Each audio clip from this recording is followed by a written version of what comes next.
ఆర్థికంగా తమ కుటుంబాలకు చేయూతను అందించాలనుకున్నారు. స్వయం కృషి మహిళా సొసైటీని ఏర్పాటు చేసుకున్నారు. మొత్తం 25 గ్రూపులతో 250 మంది సభ్యులుగా ఈ సొసైటీలో కొనసాగుతున్నారు. అయితే తాము పొదుపు చేసుకోవడమే కాదు, వృద్ధులకు కూడా సేవలు అందించాలనుకున్నారు. సమాజ సేవలో కూడా తమ వంతు పాత్ర నిర్వహించాలనుకున్నారు.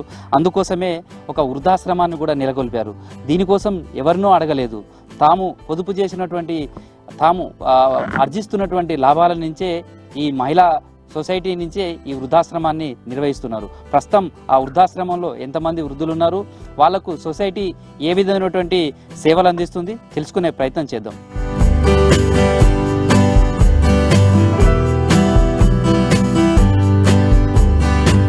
ఇద్దరితో స్టార్ట్ అయింది, ఆ తర్వాత 5గురు అయ్యారు. ఆ తర్వాత ఇప్పుడు దాదాపు 25 మంది వరకు కూడా వృద్ధులకు ఈ ఆశ్రయం కల్పిస్తుంది. వాళ్ళ కోసమే స్వయం కృషి మహిళా సొసైటీ ఈ వయోవృద్ధుల వృద్ధాశ్రమాన్ని నెలకొల్పింది. ఒక చిన్న ఆలోచన స్ఫూర్తిదాయకంగా నిలిచింది. అనాథలైన వృద్ధులకు ఆసరాన్ని ఇచ్చేందుకు దోహదపడింది. మహిళా సంఘాలంటే కేవలం ఆర్థిక పరిపుష్టిని సాధించడమే కాదు, సమాజ సేవలోనూ తాము ముందుంటామని నిరూపిస్తున్నారు. అందులో భాగంగానే ఒక వృద్ధాశ్రమాన్ని నెలకొల్పడంతో పాటు సక్సెస్ఫుల్గా నిర్వహణ చేస్తున్నారు. ప్రస్తుతం ఆ సొసైటీకి చెందిన సభ్యులు ఉన్నారు, వాళ్ళతో మాట్లాడదాం. అసలు ఈ వృద్ధాశ్రమం నెలకొల్పాలనే ఆలోచన ఎట్లా వచ్చిందో తెలుసుకుందాం. అమ్మా, మీరు పొదుపు చేస్తేనే మీకు డబ్బులు వస్తాయి, మీ పొదుపే మీరే చేసుకుంటా అంటారు కదా, మీకు ఇట్లా ఈ ఓల్డేజ్ హోమ్ ఏర్పాటు చేసుకోవాలనే ఆలోచన ఎట్లా వచ్చింది? ఆలోచన ఎట్లా వచ్చిందంటే, మేము అన్ని గ్రూపులు చేసుకొని మీటింగ్ పెట్టుకుంటున్నాం ఒక దగ్గర. అక్కడ వాళ్ళ మనుమడు పింఛన్ ఇవ్వమని ముసలామని కొడితే ఆమె చనిపోయింది. అప్పటి నుండి మేము వృద్ధాశ్రమం పెట్టుకోవాలి అని ఉద్దేశం కలిగింది. అంతకు ముందుగాల మేము 5 రూపాయల భోజనం పెట్టేది సొసైటీ తరఫున, కూరగాయలు పంచేది, బియ్యం పంచేది, అన్నం పంచేది, సల్ల అట్లా అది చేసి అదంతా ఎందుకు ముసలోళ్ళకే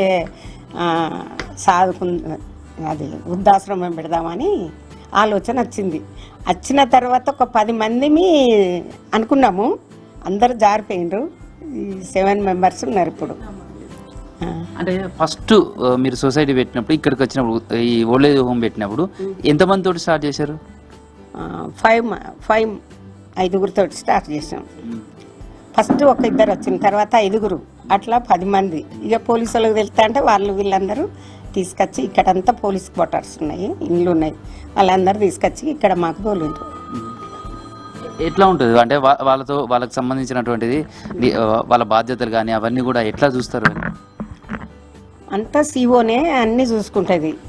ఈ మనీ పర్పస్ అయినా చిల్లర సామాన్లు ఇవన్నీ ఆమె తీసుకొస్తుంది, మాకు అప్పచెప్తే ఇక మేము వీళ్ళకు ఏమేమి కావాలో, ఏమదైందో, ఎవరు హాస్పిటల్కి తీసుకుపోతాము, ఎవరు బాగలేకుంటే ఎట్లున్నది, వాళ్ళు ఇంత అన్నం తింటారు, అవన్నీ మేము చూసుకొని వాళ్ళ ఆరోగ్యం మేము కాపాడుతాం.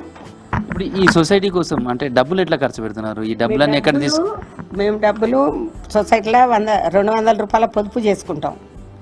పొదుపు చేసుకొని అందులో రూపాయి వడ్డీ ఇస్తాం. ఆ రూపాయి వడ్డీ తీసుకొచ్చి పూర్తిగా వెళ్ళకుంటే ఏం చేస్తాం కదా, మా మీదనే లోన్లు తీసుకొని వీళ్ళకి రాసిన ఒకసారి అది ఇచ్చేస్తాం. అట్లా వెళ్తుంది.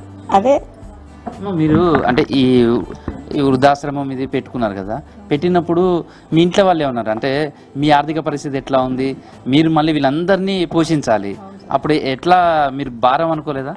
అనుకోలేదు సార్. ఎందుకంటే బయట వాళ్ళని చూస్తా అంటే, లొకాటి చూస్తా అంటే వాళ్ళ ముసలోళ్ళ విషయం, మా ఇంటి పక్క వీళ్ళు చాలా ఘోరంగా మాట్లాడేది. మన వాళ్ళందరినీ చూస్తే మేము అందరం సొసైటీలో ఉన్నాం కదా, ఇట్లా మనము ఒడ్లోజం పెట్టుకుందాం మనము. ఎందుకంటే ఇట్లా చాలా మంది మా ముందే చనిపోయించారు అప్పుడు కరోనా వచ్చినప్పుడు. అవన్నీ రైస్ గీస్ అన్నీ మంచిది మా మేడం, మేము అందరం మంచిది. కానీ అవి నచ్చలే, ఇక మాకు నచ్చకుండా ఇక ఇట్లా మనం ఒక 25 మందిని చేద్దాం ముసలోళ్ళను అని మా మేడం చెప్పింది.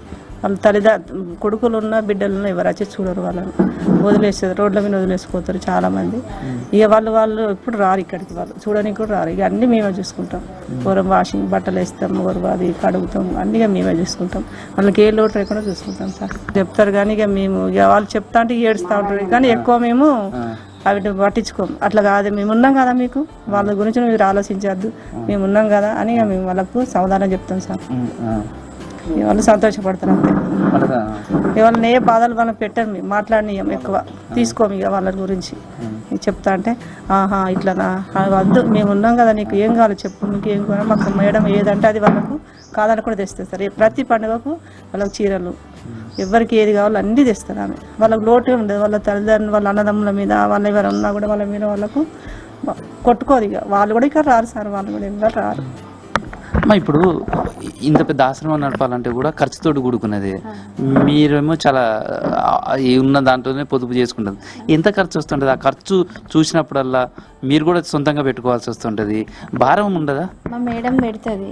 ఇప్పుడు మా దగ్గర వెళ్ళకున్నా కూడా మేడం వేరే కాడ నుండి తీసుకొచ్చి అయినా కూడా ముసలిళ్ళను ఉపాసం ఉంచవద్దు, డోనర్లను అడుగుతుంది. లేకుంటే ఇంకెవరినన్నా రైస్ లేవు సార్ ఇట్లా సార్ అట్లా సార్ అని వాళ్ళని వీళ్ళని అడిగి తీసుకొస్తుంది. వాళ్ళని హాస్పిటల్ తీసుకెళ్తుంది. పండగ కొత్త బట్టలు తీసుకొస్తుంది. పొద్దున 7:30కి వస్తాం మేము. 7:30కి వచ్చి ఫస్ట్ టీ పెట్టి వాళ్ళకి పోసి స్నానాలు చేపించి అట్లా చేయని వాళ్ళు ఉంటారు, లేవని వాళ్ళు ఉంటారు, చాలా ఇబ్బంది పడే వాళ్ళు ఉంటారు, కాళ్ళ నొప్పులు ఉన్నోళ్ళు ఉన్నారు. వీళ్ళందరికీ కూడా మేమే చేస్తాం. ఒకరు బట్టలు మిషన్లు వేస్తారు, ఇదంతా ఊడవడం చేయడం, నేను వంట చేస్తా. మేడం వచ్చినప్పుడు ఇలా ఎవరైనా వస్తే వాళ్ళ దగ్గర ఇట్లా లేవు సార్, ఈ రైస్ లేవు, ఇవి లేవు, అవి లేవు అని అట్లా చెప్పేస్తాం. వాళ్ళు మాట్లాడేటప్పుడు వాళ్ళది ఎట్లా ఉంటుంది? ఇప్పుడు ఫస్ట్ వచ్చినప్పుడు ఎలా ఉంటుంది? ఒక 15 రోజులు 20 రోజుల తర్వాత వాళ్ళు మర్చిపోతారు సార్. ఇక వచ్చినప్పుడు మా పిల్లలతో ఉంటే బాగుండు, అట్లుంటే ఇట్లుంటే అని అంటారు. తర్వాత మా పిల్లల కన్నా మీరే ఎక్కువ చూసుకుంటానులమ్మా అని మళ్ళీ వాళ్ళే కాంప్రమైజ్ అయ్యి మంచిగా ఉంటారు. ఇంకా వాళ్ళే వచ్చినంత స్టార్టింగ్లో కన్నా ఇంకా వస్తా అంటే మా పిల్లలు కూడా మమ్మల్ని ఇట్లా చూసుకోలేదు, అమ్మ అట్లా చూసుకుంటాంది, పండగకు బట్టలు తీసుకొస్తుంది, పండగ రాగానే ఈ సామాన్ ఆ సామాన్ అని స్వీట్ అని అవని ఇవని చేపిస్తా ఉంటుంది. మొత్తంగా చూస్తే ఈ మహిళా సొసైటీకి సంబంధించినటువంటి చూస్తే ఒక చిన్న అంశమే వాళ్ళను ఈ వైపుగా మార్చిందని చెప్పచ్చు. ఈ ఈ సొసైటీకి సంబంధించినటువంటి అధ్యక్షురాలు తీగల శోభ నేతృత్వంలో ఈ కార్యక్రమం అంతా కూడా నిర్వహిస్తూ వస్తున్నారు. ఈ సొసైటీ అధ్యక్షురాలుగా ఆమె వీళ్ళందరినీ ఒక తాటిపైకి తీసుకొచ్చి పొదుపు చేసే దాంట్లోనే కొంత భాగాన్న వృద్ధుల కోసం ఖర్చు పెట్టాలనేది చేస్తున్నారు. కొంతమంది వాళ్ళతో కూడా మాట్లాడుతున్నారు. అమ్మ అంటే ఇప్పుడు వీళ్ళందరికీ రెగ్యులర్గా వాళ్ళ బాగోగులు ఎట్లా చూస్తారు, వాళ్ళను ఎట్లా కనిపెట్టుకొని ఉంటారు?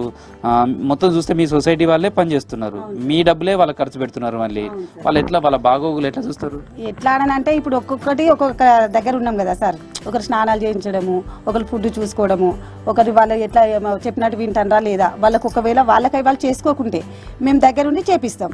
అట్లా ఒక్కొక్కరు సెక్షన్గా మేము పాల్గొని చేసుకుంటూ ఉంటాం అన్నట్టు. అందరం ఒక్కటే కాడ ఉండకుండా ఇప్పుడు నేను వంట చూసుకుంటానా, ఇది మళ్ళీ మిస్ కావద్దు కదా అని చెప్పేసి ఇది చూసుకుంటాము. ఇంకొక ఆమె అక్కడ వాళ్ళు లొల్లి పెడతా ఉంటారు, చిన్నపిల్లలానే చేస్తారు వాళ్ళు. ఒకరు ఆమె పోయి అక్కడ అడ్జస్ట్ చేస్తూ ఉంటుంది.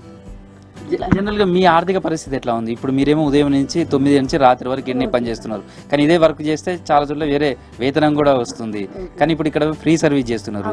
మీ ఆర్థిక పరిస్థితి ఎట్లుంది? మీ కుటుంబం వాళ్ళని వేరే అబ్జెక్షన్ చేయలేదా? ఇలా లేదు సార్, లేదు. మా సార్ వాళ్ళకి చెప్పినాకనే మేము ఇక్కడికి వచ్చేసినాం. మా మేడం ఏందని అంటే ఫస్ట్ మేము అందరం ఓకే సార్ మాకు ఓకే అట్లా అని ఏం లేదు. మా సార్ అన్ని విధాలుగా చూసుకుంటాడు.